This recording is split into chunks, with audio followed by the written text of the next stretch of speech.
Бүгдээрээ сайн уу? to the show.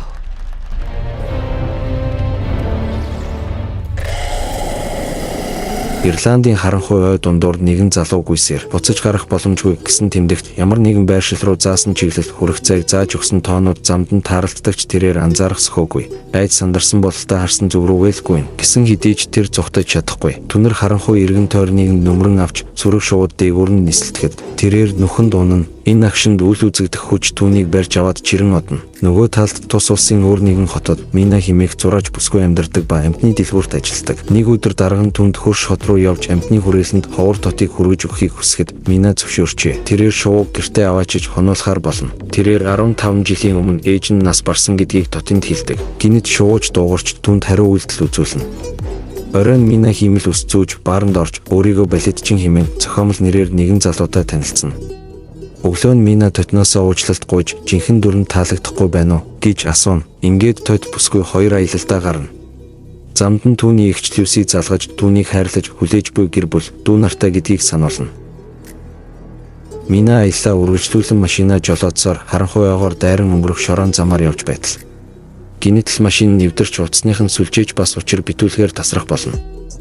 Мина тортой Тотё аавд туслах хүн хайж ойн зам дээр гарсан ч ой түнэр харанхуй нам гүн байлаа. Тэр машинаа орхисон газартаа буцаж ирэхэд машин байхгүй байв. Мина харанхуй нөмөрч буй газраар холхиж өөрийгөө өөдрөг байлгахын тулд Тотёгоо ярилцаж даарун гихнэр санал болгоод чамайг ингэж дуудаж болох уу гэж асуух зуур. Тэр гинэт хажуугаар нь гүйж яваа нэгэн эмэгтэйг анзаарч түүнийг дагахаар шийднэ. Мина түүнийг ойн жижиг байшингийн дэргэд гүйцэж ирэхэд эмэгтэй хаалга онгойлгож хэрэг амьдрахыг хүсч байвал хурдан доторш ор хэмээн хашгирлаа. Мина хамаг хурдаараа гүйн бүхээгт яран орно. Хөгшин эмэгтэйг Милин гэдэг аж. Тэрээр энд Калара Даниэл гих залуустай хамт амьдраад баггүй хугацааг өнгөрөөжээ. Минаг орж ирмэгцэл толны өмнө зогсохыг тушаав. Учир нь ажиглагчид тэднийг ажиллахаар нар жаргасны дараа орой бүр ирдэг. Тэд дотогшоо нэвтэрч чадахгүй тул гаднаас л тэднийг харуулдаг ажээ. Минаг толны дэргэд зогсож байтал гинэт алга ташилт шиг чимээ сонсогдов. Милин түүнд тиймээ чи зөв сонссон гэж хэллээ. Шөнийн харуулууд шинэ хүн ирснийг хараад алга ташин ухтан авч байгаа бололтой.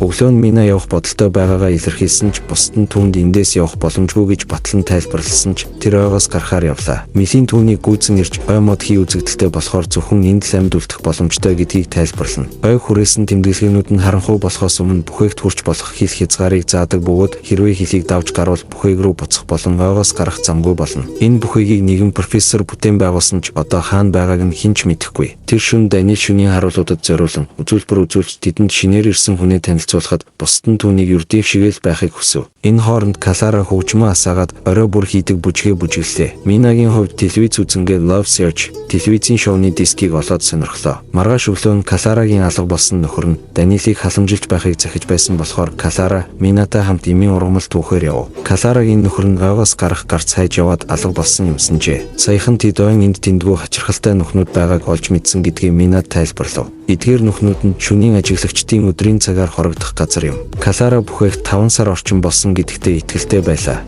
Тэд бөөндөө цугларч Милийн аюулгүй байдлын дүрмийг зарлав. Шөнийн цагаар хизээж буугаар ямар ч нөхцөлд хэнд шаалгаа онгойлгохгүй байх, үргэлж гэрэлтэй газар байхыг хичээх хэмээлээ. Тэдний энэ хачирхалтай амьдрал нэгэн хэвийн л үргэлжилнэ. Мина зурагтаар өдөр шөнөгүй шоу үзэж ихэнхдээ толинд ширтэн зогсдог. Нэг өдөр Мина санамсаргүйгээр толийг тогших үед цаанаас нь тэр даруйл хариу тогших нь тэр. Милийн хүн бүрт толиноос холдохыг тушаахад бүх зүйл хэвийн боллоо. Маргааш нь Мина Даниэл хоёр анд явна. Хүү түнд Милийн их сургуульд ажилладаг байсан болохоор өөрийгөө бүгдийг мэддэг гэж боддог. Мөн тэр энд хамгийн удаан амьдарсан гэж хэлв. Даниэл бүхээгт 8 сар болсон ч хэнийг ч хараагүй гэж хэллээ. Хүүгийн яриаг сонссны дараа Мина Даниэлд хандан нөхрөө гарахт нь туслахыг ятгав. Мина олсоор бууж агууг нэгжин хуучин эд зүйлс тоглоом, сонин цахилгаан хэрэгсэл, хуучин ундаг дугуй зэргийг цуглуулan олсноос уйж дээш гаргалаа. Гэвч шүн болоход бүхээгийн ханны гаднаас сонсогддог шиг хачирхалтай дуу чимээ харанхуй агуугаас зуурайдлаа. Минаг хашгирахад дээрээс нь олс буулгалаа. Минаж гэрэлтэй зүг рүү авиран аюултай газраас гарахад тэд сандрах зүйлгүйгээр олсон эд зүйлсээ шалгацгаалаа. Ундаг дугуйтай бол эндээс зүхтах боломжтой ч Милийн үүнд нилээд нухацтай хандах хэрэгтэй гэв. Энэ хооронд Даниэл олдсон электрон бараанаас хяналтын систем ухсарч хаалганд камер суйрлуулжээ. Шүн бүх зүйл урдын адил хэвийн байтал гинэт хаалга тогших үед Даниэл хин нэгэн хүн ирсэн байх хаалгаа нээ гэж санал болгов. Милийн хаалгыг нээхийг хориглосон ч тэдэнд Кларагийн нөхрийн дуу сонсогдлоо. Клара гадна байгаа хүнээс ямар ном уншдаг тухайн асууж, Жон мөн эсхийг батлахыг хичээсэн ч тэр хариулсангүй. Клара нөхөртөө зөвлснөөр тэрхүү номыг хамтдаа худалдаж авсан юмсан ч гадаа байгаа хүн үхлээс аврахыг гуйж байв. Клара түүнийг камерт царайгаа харуулахыг хүслээ. Тэр хүн камерт ойртох үед ямар нэгэн зүйл түүнийг ойроо чирэн одов. Тэр даруйл толны цаанаас тогших нь урд өмнөхөөсөө илүү хүчтэй сонсогдов. Милийн хүмүүсийнхээ өмнө тэднийг бамбайлж байгаа мэт зогсоход тогших чимээ намдлаа. Өглөө нь Милийн дүрм зөрчихгүй байхыг шаардсан ундаг дугуйг нөхрөө буцаан шидлээ. Минагийн өнгөрсөн дурсамж сэргэж ээж нь эгчтэй нь хамт охтыг машинаараа зугаалуулж байсныг дурслаа. Цаг агаар сайхан байсан болохоор Мина цонхоо онгойлгов. Цонхоор салхи орж ээжт нь саад болж байсан тул ээж нь хаахыг хүссэн ч Мина үг сонссонгүй. Жолоо барьж байсан ээж нь түүнийг болиулах гэж сатаарснаас болж эмгэнэлт осол болсон юм. Мина одоо хүртэл тэр явдалд өөрийгөө буруутгасаар байгаа юм. Удалгүй өвөл ирлээ. Өдөр нь богиносч шөнө хүйтэн болж хоол хүнс улам бүр хомсдно. Бүхийгийн оршин суугчдын дунд хэрүүл маргаан гарч эхлэв. Нэгэн өдөр Клара ой руу явлаа. Мина түүнийг гүйцэж ирээд Жоныг жинхэнэ хүн гэж мэдэрсэн гэдгийг хэллээ. Үзэгдэл солигдож Даниэлийн хашгирах чимээнээр Милийн Мина хоёр байшин руу гүйж очтол тэр хоёрыг дотоош оруулахаас татгалцсанд нь ууралсан бүсгүйчүүд модны доор нуугдцгаав. Удалгүй аваас аалт шиг нарийнхан мөчтэй өндөр мангасууд гарч ирэн бүхийгийн цонх руу ойртон аимшигтайгаар шуугилдаж байхыг харна. Шөнийн ажиглагчид Даниэл Клара хоёр руу ширтэж байхад Мина Милийн хоёр тэднийг бүхээгт оруулахыг хүлээж сууна. Мангасуудыг сатаарах үед тэд хаалга руу гүйж дотоош оруулахыг гуйлаа. Даниэлийг татгалцахад Мина ээжийнхээ үхэлд өөрийгөө буруутгадаг гэдгийг түнд хэлв. Тэрээр ээжийнхээ үхэлд буруутаагаа ухамсарлан үргэлж өөрийгөө зүхдэг гэдгийг хэллээ. Энэ гимшлээсээ болж бүхий л амьдралынхаа туршид зовж шаналх болно гэдгийг нь ойлгохыг түүнээс хүснэ. Хаалга онгоймогц тэд дөрвөлээ хурдхан шиг толны өмнө зогсож ажиглагчдад өөрсдийгөө байрандаа байгаа гэдэгт итгүүлж чадна гэж тэд найдаж байлаа. Милийн тэднээс зарим зүйлийг нууж тэднийг хамгаалахыг хичээдэг гэдгийг хүлээн зөвшөөрлөө. Тэрээр түүх домог судлалын хичээл заадаг байсан бөгөөд тэднээс ялгаатай нь энд сайн дураараа ирсэн. Энэ газар ямар аюултай болохыг тэр энд ирээд л мэдсэн юм. Нэгэн удаа тэр ганцаараа ан хийхээр яваад нар жаргах үед өөртөөгөө адилхан зүйлийг харсан. Яг хуулбар нь биш боловч маш төстэй байсан юм. Ажиглагч бол хувирагч, далавчид, дагин гэсэн олон нэртэй эртний төрөл зүйл юм. Тэд хүмүүсийн дүрийг бүтээхийн тулд тэднийг судалж, тэднийг хизээж орхихгүй. Гадаанаас ажиглагчдын дуу хоолой бүхийгийн оршин суугчдад сонсогдно. Дараа нь Даниэл шалан доороос нууц цойр руу орох хаалгыг олох болно. Тэд дотоош орж хоол хүнс тоног төхөөрөмжөөр дүүрэн сайн бэхлэгдэж тоноглогдсон амьдрах орон зай байгааг мэднэ. Мина хуучин компьютерийг асаана. Видео бичлэг дээр жинхэнэ нэр нь Рори Кил Мартин гэх профессорын дүрс бичлэг гарах болно. Тэрээр хамгийн түрүүнд ажиглагчдыг судалж тэдний гарал үүслийг мэдхийг оролдсон. 1979 онд Эрдэмтэн гайхамшигын орон гэж нэрлэгдсэн энэ газрыг олжээ. Орой бүр ажиглагчид түүний цонхны дэргэд ирж профессорыг олон жил судалжээ. Үүнээс өмнө профессорын хамт олон түүнийг үлгэр ярьж байна гэж бодон үл итгэн шоолж байв. Дараа нь тэр энэ бүхийгийг ойролцоох аслагдсан тосгоны хүмүүсийн хөдөлмөрөөр барьжээ. Тэр ганцаардмал эсвэл муу зуршилтай хүмүүсийг сонгосон бөгөөд тэд алга болсон ч хэний ч анхаарлыг татахгүй байх болно. Профессор орой бүр тэднийг оройн хоолой гадаа идэхийг ятгадаг байв. Тэрээр бүхийгийн дотор хорогдож ажиглагчид тэдэнтэй хэрхэн харьцахыг хардаг байв. Тиймээс энэ бүхээг хүмүүсийн цусаар баригдсан. Нэгэн өдөр ажиглагчид профессорын өмнө улаан устай охины дүрээр гарч ирэв. Тэр бусдаас тис өвөрмөц цөнөж гим хоргүй мэт харагдаж байв. Дагнуудын нууцыг тайлж чадвал үхлийг ч ялж чадна гэдгийг тэр үед л ойлгосон. Тэр боломжгүй зүйлийг хийсэн. Энэ охиныг торонд оруулж харилцаа холбоо тогтоох туршилт хийж түүнтэй найзлахыг оролдсон юм.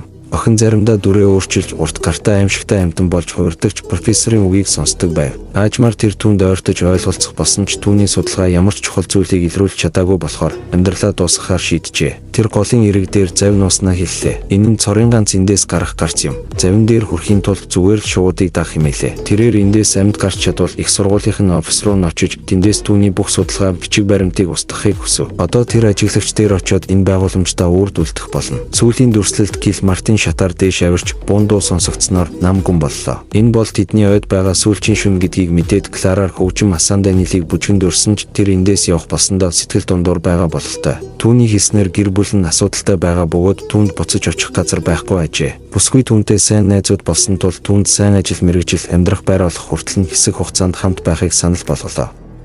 Өглөө нь тэд тэмдгүүд болон Минагийн дотор зүг чигээ удирдуулан ойгоос гарахаар хөдөлцгөөлөө. Удалгүй тэд газар дээрх асар том хонглын үд хаалгыг тагсан. Асар том чулуун дискэнд хүрлээ. Нэгэн цагт хүмүүстэй их найрсаг харилцаатай байсан эртний дагны ухааны сүүлчийн төлөөлөгчид энд л хоригдож байсан гэж Милийн тайлбарлав. Олон зууны дараа энэ үед тэд гарч ирж чадсан ч одоо нөхөрлөл нь үзэн ядалт болон хувирчээ.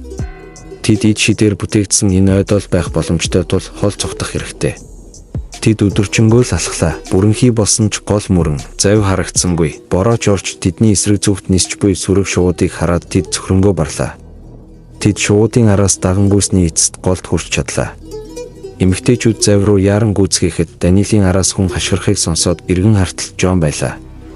Түүнийг амьд байгаад нь баярлан түүнийг аврахаар гүн очсон боловч тэрээр ажиглагч болон хувирхан тэр. Эмэгтэйчүүд хашгирч Даниэлээс зүхтахыг гуйсан боловч тэр сонсоогүй бөгөөд ажиглагчийн гарт ухаж дараа нь дүрээ хувиргав. Милийн, Мина, Клара 3 завинд суун цааш явлаа. Өглөө тэд завин дээр сэрж соёл иргэншилт амьдралд буцаж ирснээ анзаарна. Тэд автобус зогсоогоод хот руу явж хөгжим сонсон. Бүх зүйл дуссныг одоо л ойлгож байгаа бололтой. Мина Кил Мартины ажиллаж байсан их сургуулийн офис руу орж сүүлчийн хүсэлтийг нь биелүүлэхээр Зэ охин нь болж дүр эсгэн. Тэнд тэрээр судалгаа болон бичиг баримт, гэрэл зураг мөн дэлхий дээр дагна болон хүний хагас цуст хүүхдүүд байсаар байгаа тухай ярилцлагын бичлэгийг олдог. Мина олон гэрэл зургуудыг олж хараад их л гайхширч байгаа бололтой. Оройн Мина Кларагийн гэрт очиж профессорын эд зүйлсээс Милийн зургийг олсноо үзүүлж хэдэн жилийн өмнө нас барсан эхнэр нь мөн гэж тайлбарлав. Тиймээс л тэр нөхрөө хайж явахдаа дагн болон хувирч бүхээгт амьдарч байжээ. Милийн бол гэрэлт байх чадвартай онцгой дагн болон хувирсан байж таарав. Кил Мартины барьсан дагн эхнэр нь байсан бололтой. Тиймээс түүнийг устгаж чадаагүй ба амиа хорлсон аж. Одоо тэрээр Минагийн дүрээр хүмүүсийн дунд буцан ирсэн гэж хэллээ. Энэ зур байшингийн гадаа машин ирж жинхэнэ Клара бууж ирэв. Минатай ярилцаж байгаа хүн дүрээ хувиргасан Милийн байх нь тэр. Өөрийгөө илчлэгдсэнийг мэдээд дагн Минаг унгаж дахин дүрээ өөрчлөн Даниэл болон хувирлаа. Дагнууд зүгээр л бусад амьтдын адил амьдрахыг хүсдэг хүмүүсийн үзэн ядалтаас болж газар доор үлдэхээс өөр аргагүй болсон байж. Дагн Кил Мартин болон хувирч байшинд байх Мина руу төглөө. Ажиглагч түүний дүрд хувирч Минаг алхаар бэлдэх үед Мина түүнд хандан та хагас хүн учраас өөр шиг чинь хувирагч хаа нэгтэй байгаа мөн дагнуудыг ертөнцөөс хөөж гаргасан нь хүн төрөлхтний хувьд шудраг бус үйлдэл гэдгийг хүлээн зөвшөөрлөө. Дагн зөөлрөн далавчаа дэлгэн Минагийн зөв гэдэгтээ санал нийсэн бололтой нисэн одов. Мина ухаан алдсан Клараг сэргээлээ. Хожим нь тэрээр ихэр ихч Люситэйгээ иргэн уулзахад түүнийг ээжийнхээ үхэлд буруутгахаа болж уучлах болно. Тэрээр өөрт тохиолдсон адал явдлаа ярьж Милинийг бусад хүмүүсийн дүр төрхөөр харагцаар байгааг илчлээ. Эгчийнх нь охин Минад өөрийг нь болон дарвиныг зурснаа үзүүлэн баяр хөөр боллоо. Мина тотын амьтны хүрээлэнд өгөөгүй ба өөрөө тижээхээр болсон ажээ. Энэ хооронд гадаа улаан устай охин гарч ирэн тэдний байрны цонх руу ширтээд эвгүй царайтай болон хувирлаа. Энэ нь магадгүй аимшиг кино биш, харин хүүхдүүдийг унтахыг хүсэхгүй байх үед айлхахын тулд ярьж өгөн унтахыг хүсэн, ярьж өгдөг аимшиг түүхч байж магадгүй. Бичлэгийг маань энэ хүртэл үзсэнд баярлалаа. Like, subscribe, comment.